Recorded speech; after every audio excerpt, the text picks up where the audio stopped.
السلام عليكم ورحمة الله وبركاته. كل سنة وانتم طيبين. اللهم صل وسلم وبارك على سيدنا محمد وعلى آله وأصحابه أجمعين. النهاردة إن شاء الله هنعمل مع بعض العظمة والجمال ده كله. عملت رز بلبن كريمي تحفة ما شاء الله. بصي ما شاء الله القوام بتاعه، بصي لا تقيل ولا خفيف، قوام مظبوط وبمقادير بسيطة جدا وغير مكلفة. واعمليه وبلاش تشتريه. من كيلو لبن طلعت العظمة دي كلها وطلعت كل الكمية دي. من غير كتر كلام تعالي معايا ونشوف عملنا العظمة والجمال ده ازاي. بتمن علبتين من اللي بتشتريه من بره هتعملي كل الكمية دي وبكيلو لبن واحد بس. تعالي بقى معايا على الفيديو واتبعي معايا الخطوات واتبعي معايا الطريقة عشان نشوف العظمة والجمال ده عملناه ازاي وبمقادير بسيطة ومقادير سهلة جدا، مفيش اسهل من كده. يلا بينا من غير كتر كلام ندخل ونشوف الطريقة بتاعتنا. بس قبل كل ده اوعي تنسي اللايك، عشان اللايك هو اللي بيرفع لي الفيديو وهو اللي هيخليني استمر معاكي، وتفعلي زر الجرس عشان يوصلك كل جديد. يلا بينا. تعالوا بقى نعمل مع بعض الرز بلبن ونشوف هنطلعه ازاي كريمي وبمقادير سهله وبسيطه خالص وحاجات مش مكلفه، وكفايه ان انت هتعمليه بايديكي وضامنه نظافته. تعالوا نشوف المقادير بتاعتنا ايه. معايا هنا كيلو لبن، انا غليت اللبن الاول وسبته في التلاجة عشان يعمل الايه القشطه الحلوه دي. بصوا القشطه ما شاء الله عامله ازاي، فانا سبتها عشان تطعم لي الرز بتاعي.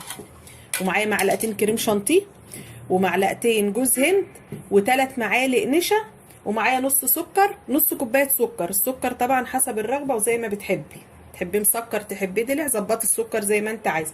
ومعايا على كيلو اللبن نص كوبايه رز. انا ما بحبش الرز كتير فيه، انا بحبه يبقى كريمي كده وما يبقاش تقيل. انا بحب الرز ايه قليل، نص كوبايه رز على كيلو لبن. ومعايا الفانيليا بتاعتي. دي المقادير بتاعت الرز بلبن. عايزه تستغنى عن الكريم شانتيه ماشي، مش عايزه تحطي جوز هندي في قلبيه براحتك، انا بحب احط في قلبيه وبحب احط على الوش. تعالوا بقى نروح نسوي الرز بتاعنا ونشوف النص كوبايه دي هنسويها في ميه قد ايه. انا بحب اسوي الرز الاول في الميه، ما بسويهوش في اللبن. يلا بينا نروح على البوتاجاز كده ونشوف هنسوي الرز ازاي. انا هنا الرز معايا هو، انا حطيته يستوي الاول عشان ما اخدش وقت معاكم. النص كوبايه رز حطلها كوبايتين ونص ميه، سبتها لما استوت خالص في قلب الميه. انا عايزه الرز مستوي كده تيجي تاكلي ما يقرش معاك ولا يبقى طعمه باين. بص الحبايه مستويه خالص اهي كده. هنزل عليه باللبن، هو كده استوى خالص معايا. هنزل عليه بكيلو اللبن. بسم الله الرحمن الرحيم. طبعا هنزل باللبن بالقشطه بقى، القشطه دي بتديله طعم حلو قوي. عايزه تزودي رز عن كده زودي براحتك. وهسيب اللبن لما يغلي معايا والقشطه دي كمان تدوب، وبعدين انزل بباقي المكونات بتاعتي.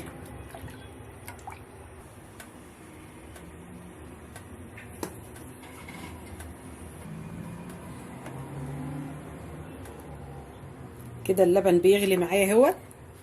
هنزل بالسكر، حطي السكر زي ما انت عايزه على حسب ما بتحبي، واقلب كويس السكر كده عشان يدوب معايا. هنزل بجوز الهند، انا حاطه معلقتين كبار جوز هند.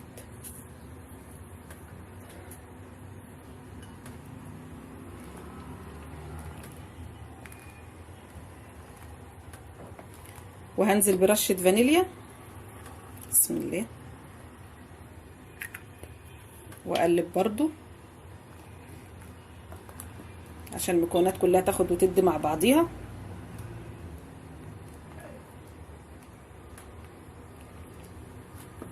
معايا الكريم شانتيه، انا دوبت المعلقتين كريم شانتيه في شويه ميه صغيرين. هنزل برضو على اللبن واقلب.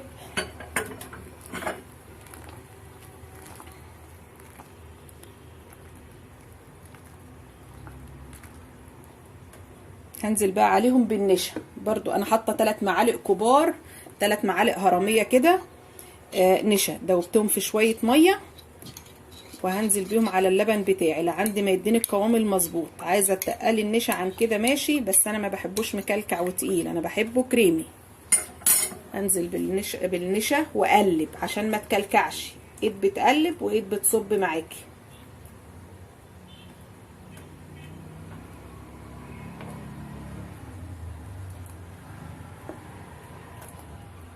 وكل ما بيبرد معاكي كل ما بيتقل، مش تقولي ان هو كده لسه خفيف، لا، كل ما بيبرد وتحطي في التلاجة يسقع بيتقل معاكي اكتر.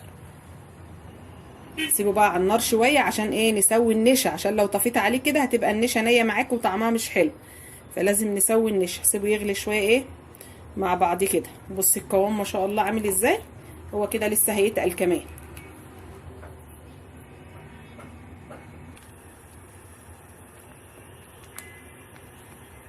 بص هو بيغلي معايا اهوت كده، خلاص النشا استوى.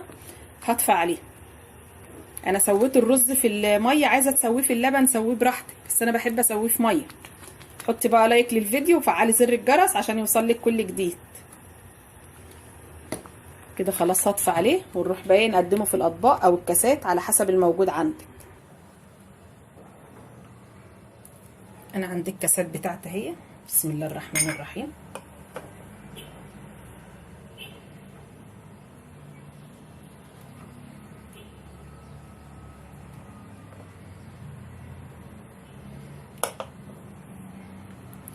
هعبي بقى كل الكمية اللي عندي واسيبه بقى لما يبرد ونحطه في التلاجة ونرجع نشوف القوام بتاعه عامل ازاي. بصوا ما شاء الله خلصت كل الكمية بتاعتي.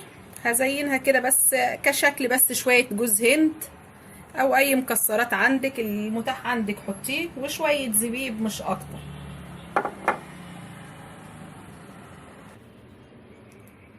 وكده خلصت الرز بلبن بتاعي، هو ما شاء الله عليه ما شاء الله تحفة.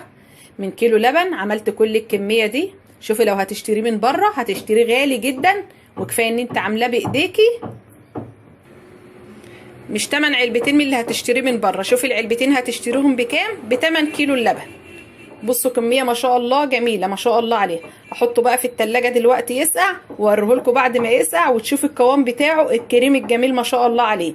وده كان الفيديو بتاعي معاكم النهاردة، يا رب يكون عجبكم، واترككم في رعاية الله.